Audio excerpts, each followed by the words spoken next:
मैं हूं डॉक्टर संदीप गुप्ता।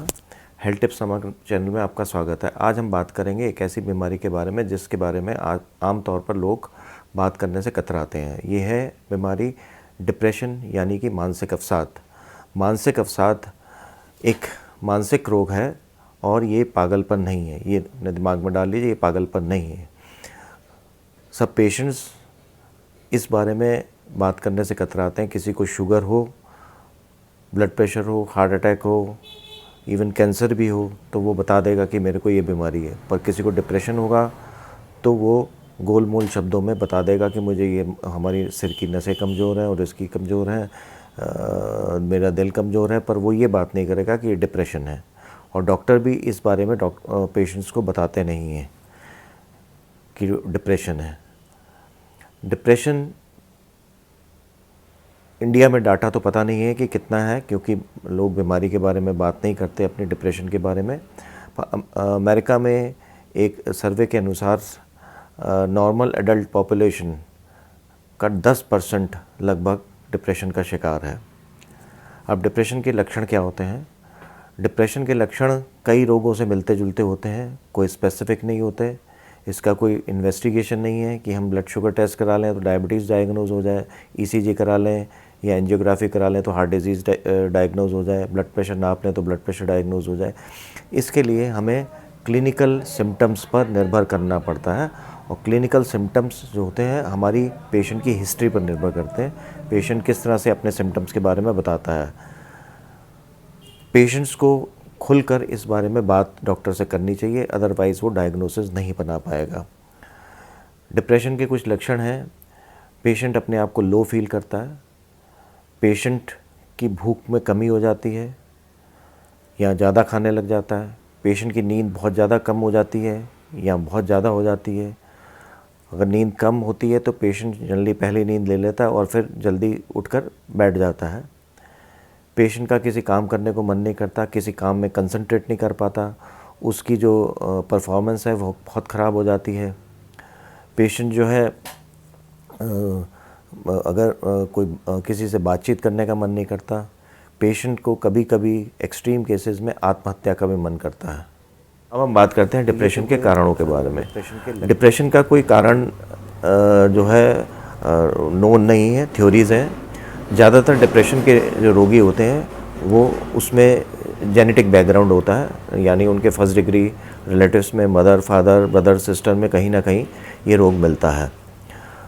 और नंबर 2, डिप्रेशन सीजनल हो सकता है, किसी खास सीज़न में, जाड़े, गर्मी या बरसात में हो सकता है। नंबर 3, डिप्रेशन बाइपोलर भी हो सकता है, और डिप्रेशन आपका परसिस्टेंट यानी कि 2-3 साल तक भी रह सकता है। एक बाइपोलर डिप्रेशन के बारे में अलग से बात कर लें हम। बाइपोलर डिप्रेशन का मतलब है एक एक्सट्रीम फेज डिप्रेशन की आती है और फिर एक्सट्रीम केस मैनिएक फेज की आती है। मैनिएक में मतलब डिप्रेशन में आदमी अपने आप को लो फील करने लग जाता है, और जैसे ही डिप्रेशन की दवाइयाँ देते हैं तो कभी कभी वो मैनिएक फेज़ में चले जाते हैं। मैनिएक फेज़ का मतलब है फीलिंग ऑफ ग्रेंजियोसिटी। ग्रेंजियोसिटी मतलब अपने आप को राजा फील करना था। आदमी ज़रूरत से ज़्यादा हाइपर एक्टिव हो जाता है, सोता नहीं है, ज़रूरत से ज़्यादा काम करता है और उसमें बहुत ज़्यादा ओवर कॉन्फिडेंस आ जाता है। तो ये इसे कहते हैं बाइपोलर डिप्रेशन। अब हम बात करेंगे डिप्रेशन और एंग्जाइटी के बारे में। डिप्रेशन और एंग्जाइटी दोनों अलग अलग चीज़ें हैं। डिप्रेशन का मतलब है नेगेटिव थिंकिंग, लो फील करना। एंग्जाइटी किसी रीज़न की वजह से होती है, कोई आपके घर में डेथ हो जाए, बिजनेस में लॉस हो जाए, आपके दोस्त या उस फ्रेंड से किसी से लड़ाई हो जाए, तो कोई भी रीज़न हो सकता है, छोटा मोटा भी और बहुत बड़ा भी। तो अगर एक्सट्रीम केसेस जब बहुत ज़्यादा एंग्जाइटी होगी तो थोड़ा सा डिप्रेशन भी हो जाएगा, और डिप्रेशन अगर होगा तो नेगेटिव थॉट्स की वजह से एंग्जाइटी भी होगी। पर डॉक्टर को बेसिकली ये देखना है कि कौन सा रोग है, डिप्रेशन है मेनली कि एंग्जाइटी है। क्योंकि अगर हम डिप्रेशन में एंग्जाइटी की दवाइयाँ दे देंगे तो वो ठीक हो जाएगा थोड़ा बहुत, पर पूरी तरह से ठीक नहीं होगा। और एंग्जाइटी में डिप्रेशन की दवाइयाँ दे देंगे तो थोड़ा बहुत इम्प्रूवमेंट हो जाएगा, पर पूरी तरह से पेशेंट ठीक नहीं होगा। तो डिप्रेशन और एंग्जाइटी को हम सिर्फ किसी टेस्ट से पता नहीं कर सकते, उसको हम टेस्ट से पता कर सकते हैं उसके पेशेंट की हिस्ट्री से। तो पेशेंट को हिस्ट्री ठीक तरह से प्रॉपर देनी चाहिए अगर जो डॉक्टर पूछे। अब आप आते हैं डिप्रेशन के डायग्नोसिस के बारे में। डिप्रेशन की डायग्नोसिस किसी ब्लड टेस्ट या एक्सरे या ईसीजी से नहीं हो सकती, जैसे हार्ट डिजीज़ और ब्लड शुगर के, डायबिटीज़ के बारे में हम कर लेते हैं या ब्लड प्रेशर के बारे में कर लेते हैं। इसके लिए क्लिनिकल हिस्ट्री की ज़रूरत होती है, और क्लिनिकल हिस्ट्री डॉक्टर के लिए बहुत इंपॉर्टेंस है, और पेशेंट को भी ये पूरा जो चीज़ें छोटी मोटी जो पेशेंट को बेकार भी लगती हैं तो उसके बारे में बताना बहुत ज़रूरी है।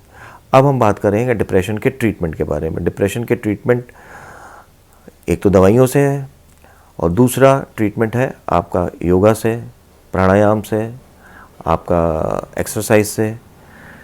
ये जितने भी चीज़ें होती हैं ये दिमाग में ऐसे केमिकल्स को बढ़ाती हैं जो डिप्रेशन में कम हो जाते हैं, जैसे सेरोटोनिन है, डोपामिन है और नॉरएपिनेफ्रिन है। ये सारे डिप्रेशन में कम हो जाते हैं, तो इन केमिकल्स को बढ़ाते हैं, तो उससे जो है डिप्रेशन हमारा कम होता है। नंबर 2 पर आपको डिप्रेशन के पेशेंट्स को सजेस्ट करना चाहिए कि उन लोगों को घुलना मिलना चाहिए, ऐसे लोगों में जिनकी नेचर थोड़ा सा उनसे विपरीत हो, यानी कि जो अगर डिप्रेस्ड लोगों में ज़्यादा घूमेंगे तो वो और डिप्रेस फील होंगे। तो जो लोग होते हैं उनको अपने रिश्तेदारों से, उनको अपने भाई बहनों से, उनको अपने माँ बाप से, उनके अपने दोस्तों से उनको अपनी प्रॉब्लम शेयर करनी चाहिए। वो लोग कुछ और तो नहीं कर पाएंगे, पर आपको और डिप्रेस नहीं करेंगे। वो आपको सजेस्ट कर पाएंगे कि डॉक्टर के पास जाएं, या पॉजिटिव फीलिंग लाएंगे आपके अंदर।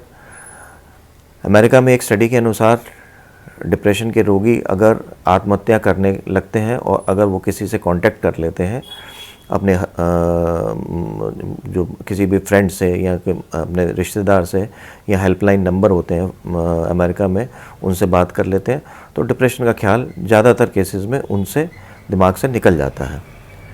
तो ये तो 2 चीज़ें ही हुई कि आपका सोशल होना और आपका योगा, प्राणायाम और एक्सरसाइज। अब हम बात करेंगे डिप्रेशन के ट्रीटमेंट के बारे में। डिप्रेशन के ट्रीटमेंट में कौन सा केमिकल किस पेशेंट में कम होता है, इसके बारे में अभी तक पता नहीं है। तो हमें जो है मेडिसिन देनी पड़ती हैं सोच के कि इसमें अगर उस पेशेंट्स का दवाइयों का असर आने में कम से कम 15 से 20 दिन लग जाते हैं। तो जैसे ही पेशेंट ज़्यादातर केसेस में ठीक होता है, पेशेंट अपना दवाइयाँ बंद कर देता है। वो सोचता है कि मैं दवाई से ठीक नहीं हुआ, मैं अपने आप ठीक हो गया। तो ऐसे ही जब उसको बंद करता है दवाई, तो उसका असर जाने में भी 15-20 दिन से लेकर 1 महीना लगता है। तो पेशेंट को ये भी नहीं लगता कि उसको बंद करने से दवाइयाँ, मेरी सिम्टम्स दोबारा आ गए। तो ऐसे अगर बार बार बंद करते रहेंगे, शुरू करते रहेंगे, तो फिर वो दवाइयाँ काम नहीं करेंगी। तो डॉक्टर से बिना पूछे डिप्रेशन के पेशेंट्स को दवाइयाँ बंद नहीं करनी चाहिए, क्योंकि दवाइयाँ जैसे ही बंद करते हैं तो उनके थोड़े साइड इफ़ेक्ट्स तो होते ही हैं। हर दवाई का साइड इफ़ेक्ट होता है, जिसका इफ़ेक्ट होगा उसका साइड इफ़ेक्ट भी होगा।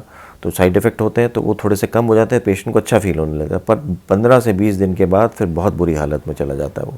तो इसलिए बिना डॉक्टर से पूछे हुए अपनी दवाइयाँ मत बंद करें, डॉक्टर की सलाह से ही कम या बंद करें। डिप्रेशन की दवाइयाँ कई तरीके की होती हैं। कुछ दवाइयाँ थोड़ा भूख कम करती हैं, कुछ दवाइयाँ थोड़ी नींद ज़्यादा आती है। तो अगर आपको किसी भी दवाई से कोई दिक्कत हो रही है तो डॉक्टर को जाके बताएं कि मेरे को लगता है कि इस दवाई से दिक्कत हो रही है, डॉक्टर हो सकता है दवाई को चेंज कर दें। तो ये था आज के डिप्रेशन के बारे में, थोड़ा बहुत एंग्जाइटी के बारे में। आज बस इतना ही। मेरे वीडियो को शेयर करिए, लाइक करिए और सब्सक्राइब करिए। नमस्कार।